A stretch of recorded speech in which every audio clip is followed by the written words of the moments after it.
ஏழு ஜென்ம பாவம் தீரும் இறைவா உனை எண்ண தேவாரம் பாட அந்த ஞானம் வருமே மனம் கொள்ள.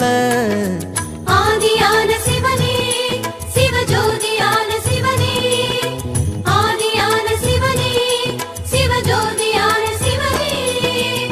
ஏழு ஜென்ம பாவம் தீரும் இறைவா உனை எண்ண தேவாரம் பாட அந்த ஞானம் வருமே மனம் கொள்ள.